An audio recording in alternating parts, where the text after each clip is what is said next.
Mela. And this will be the last one, the last question, which is question 8.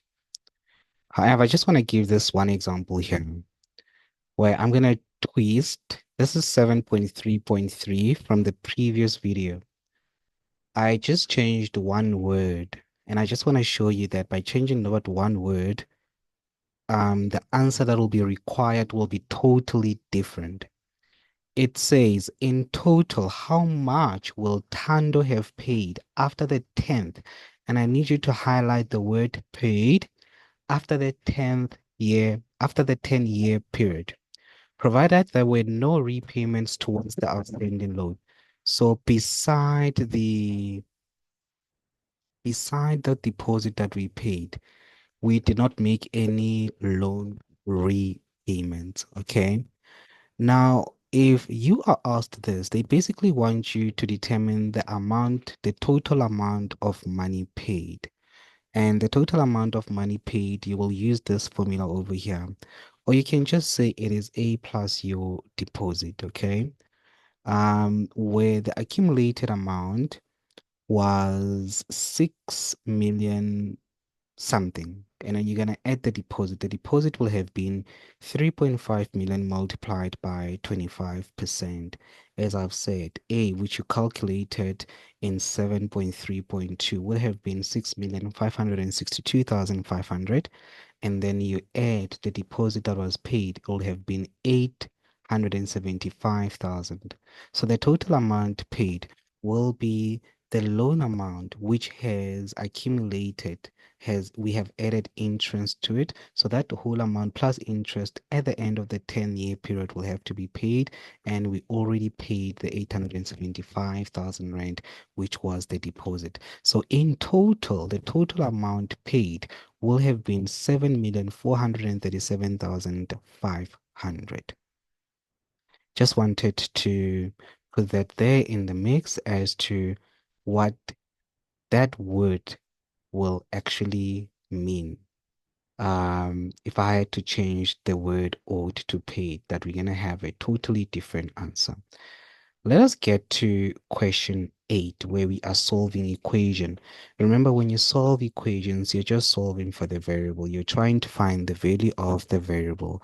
Here we have 8x is equal to 64. We need to isolate that x. And for us to isolate that x, we are going to divide both sides by 8. So 8x divided by 8 will give you x. And on the right-hand side, 64 divided by 8 will simply give you 8. So the value of x here will have been 8. In this one, I have to isolate that 2. It's a constant. It'll have to be transposed, taken to 14, but that 2 is positive. So when I take it to 14, it'll change signs and become negative. So I have isolated x, but it still has that 6 attached to it. And when I go to the right-hand side, I already had a constant 14. When you minus 2 from 14, you will get 12. Now, to solve for x here, you'll have to divide both sides by the coefficient of x, which is 6. So when you divide both sides by 6, you'll end up having x is equal to 2.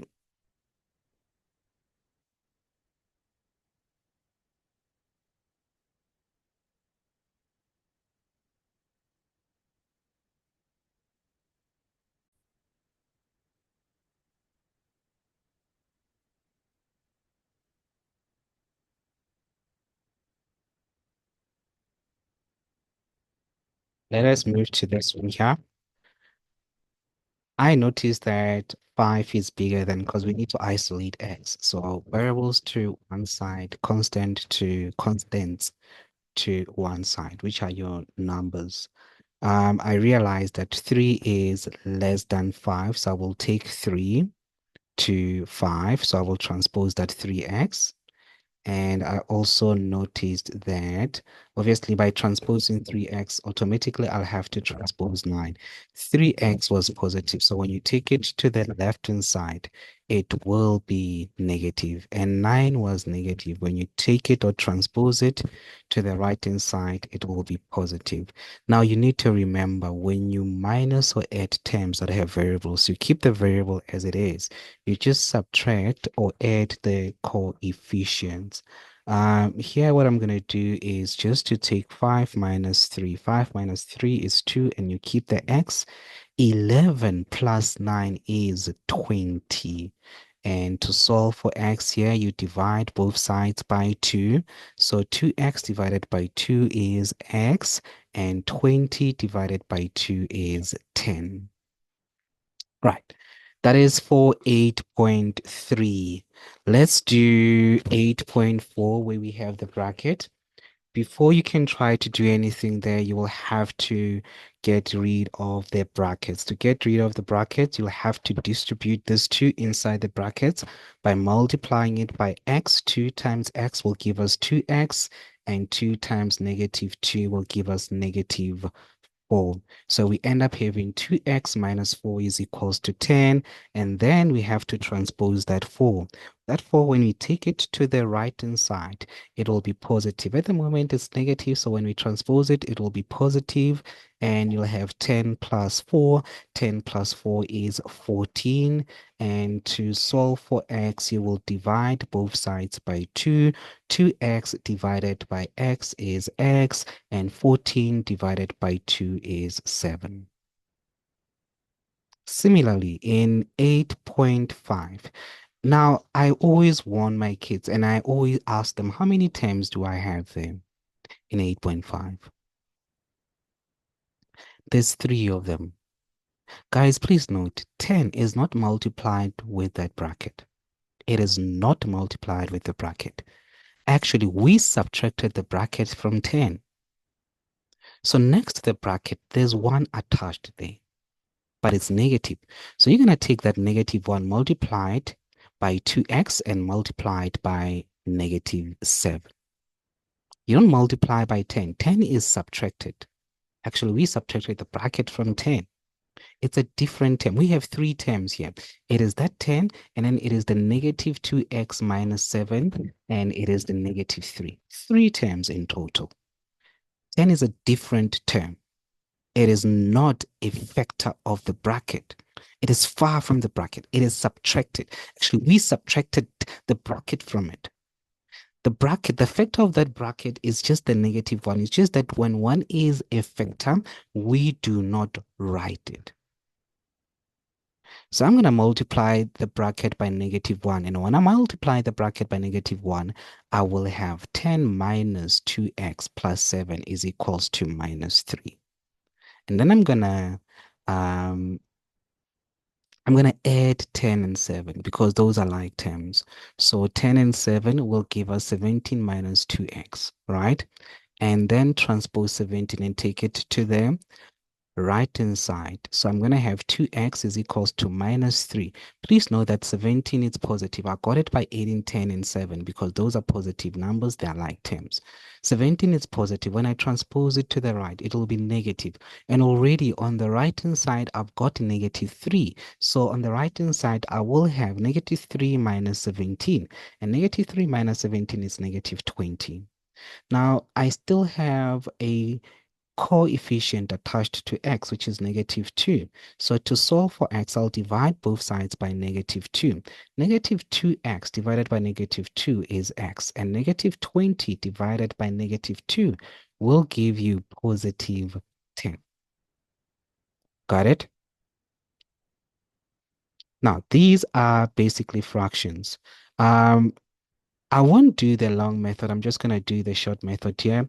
I will multiply both sides by 3. That's what I'm going to do. But the long method is that's 6. You divide it by 1. And then you make the numerator and the denominator the same. So it'll be 6 divided by 1 multiplied by your LCM or LCD, which will be 3. So 6 times 3 will give you 18, and 1 times 3 will give you 3. At the end, your denominators will be 3. You'll be left with the numerators, which will be 2x is equals to 18. And to solve for x here, you divide both sides by 2. So x will be equal to 9. In 8.7, I'm going to take constants first to one side. So I need to transpose this 5. When it moves to the right-hand side or transpose to the left-hand side, it will be negative. So on the right-hand side, I will have 11 minus 5, which will give us 9. I mean 6. Sorry. Yeah, 6. I don't know where I got the 9 from. Crazy. Um, it'll give us 6. 11 minus 5, it is 6. And then you divide that 6 by 1 and you multiply by your LCD, which will be 2. So you will end up having 2 times 6, which is 12, 1 times 2, which is 2. So all your denominators will be 2. In a fraction, if you have fractions that are equal and their denominators are equal, you just equate the numerators, which in this case will be 3x is equals to 12. Then you divide both sides by 3, x will be equal to 4.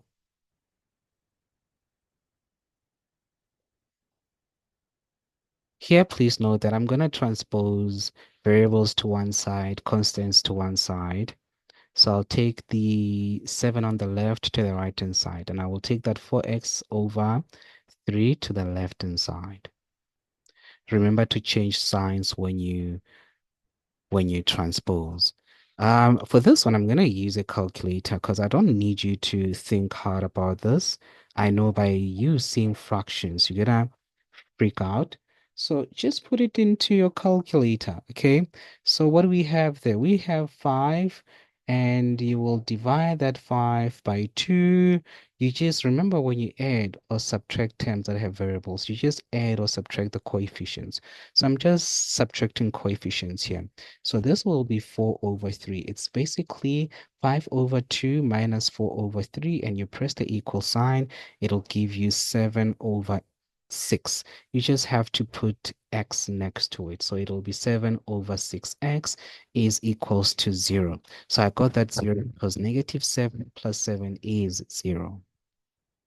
And I will multiply both sides by 6. I will end up having 7x is equal to 0.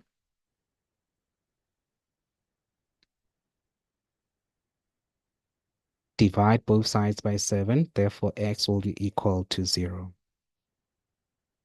In 8.9, you will do the same thing. Multiply the right-hand side by the denominator, which is 5.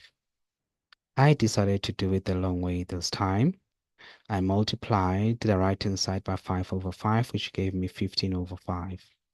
If you're wondering where I got the short method from, I was just doing those steps in my head, okay?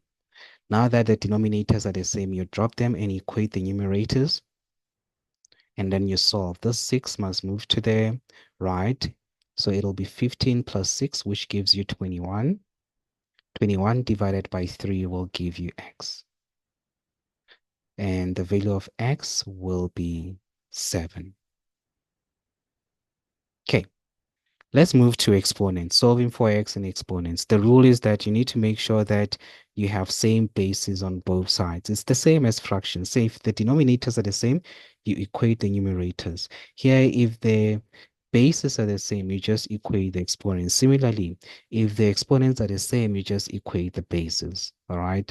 So what I'm going to do here is to make sure the bases are the same by changing. I can't change 11. So I can change 121 though. I can change it to 11 squared. Now that the bases are the same, I can drop the bases and just equate the exponents. I will end up having x is equals to 2. In 8.11, I've got 7 to the exponent of 2x. That 2401, I have to change it by writing in exponential form. If you're wondering where I got these values from, this is where I get the values from, okay?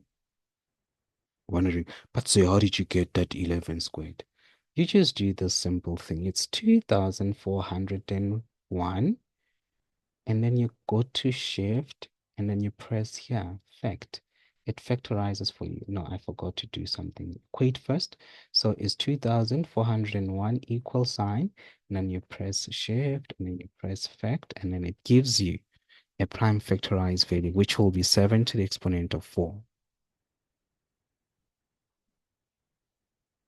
Now that the bases are the same, you drop the bases and equate the exponents. Once you get something like this, it's just a linear equation. You solve it like we have done in the previous two, well, in the previous activities, 8.1 to 8.9. So x here will just be equal to 2. For 8.12, I can only change 25. You do it the same way I did. Okay, 25 equals sign, shift, and fact, it'll give you 5 squared. Here, when you multiply, to break this bracket, you need to multiply the exponents. You will take the inside exponents and multiply it with all the exponents that are inside the bracket. So you will take 2 times it by x, 2 times it by minus 3. You will end up having 5 to the exponent of 2x minus 6 is equals to 5 to the exponent of 1. And you'll end up having 2x minus 6 is equals to 1. Transpose 6 to the right. So that'll give you 1 plus 6, which is 7. And you divide both sides by 2. And the value of x will be 7 divided by 2.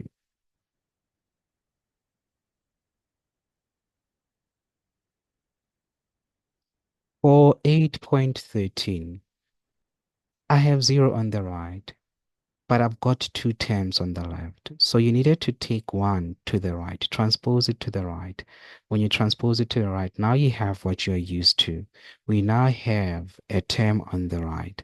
But that one, you can change it to any base that you want, as long as that base is raised to the exponent of 0. Anything to the exponent of 0 will give you 1. Now that I've got the same bases on both sides, I'm going to drop the bases and just equate the exponents. This is a simple linear equation. You will take 2 to the right, it will be negative. Transpose it to the right, it will be negative 2. And then you will divide by 2. Negative 2 divided by positive 2 will give you negative 1. For 8.14, I will start first by prime factorizing 9 because it seems like that is the only base that is different. All the bases are 3 except for 9, so let's change it.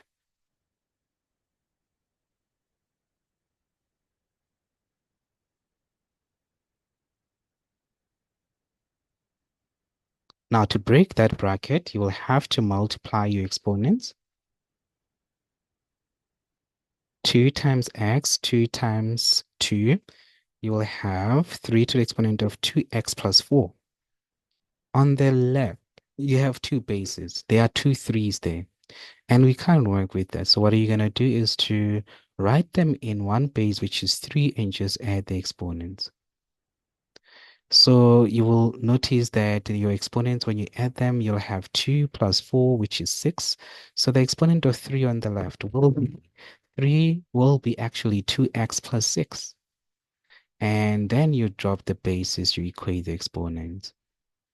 Now to solve for x, which is a simple linear equation again, you're going to take that negative x to the left, and automatically you'll have to transpose 6 to the right. Negative x, when you transpose it to the left, it will be positive.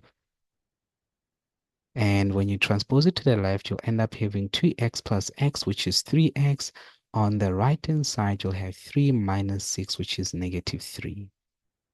Then you divide both sides by x. X will be equal to negative 1.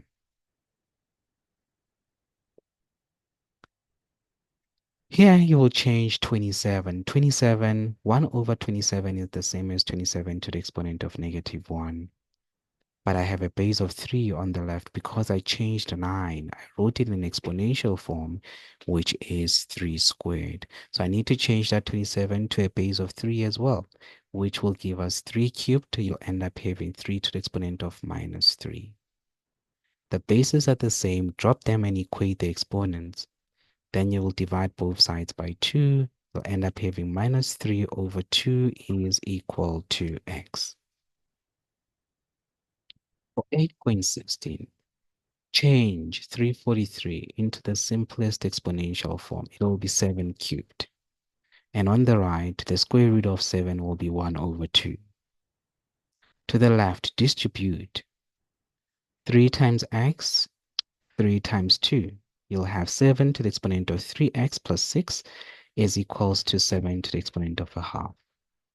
In case you have forgotten, that half comes from the fact that when you have a square root, it simply tells you to take the exponent of whatever you have under the square root and just divide it by 2. So that's 7. Its exponent was 1. So we just divided that exponent of 1 by 2. That's why we have 7 to the exponent of half. The bases are the same. Drop them and equate the exponents. Then transpose constants to one side. I will transpose 6 to the right. When you transpose 6 to the right, it will be negative. So you'll end up having half minus 6. Half minus 6, just put that into your calculator. Don't stress yourself. It's negative 12 minus 1. It'll give you negative 11 over 2. To solve for x, you'll divide both sides by 3. And negative 11 over 2 divided by 3 will give you negative 11 over 6. Okay. This one here is pretty much the same as one of the questions we did. That one, you can change it to any base you want. So we will just change it to a base of 4 and raise it to the exponent of 0. Once the bases are the same, you drop the bases and you equate the exponents, and then you solve for x in a normal way. So you'll have x is equals to 3 or 1 or 8.17. For 8.18, you'll notice that on the right, you've got a decimal. To change that decimal, you'll have to write it as a fraction by taking 6 to 5. Let's count how many decimals we've got them. It is 1, 2, 3, 4, and you just divide it by 10,000 here. And that'll give you 1 over 16. Or you just put it into your calculator. And again, your calculator will change it into a fraction.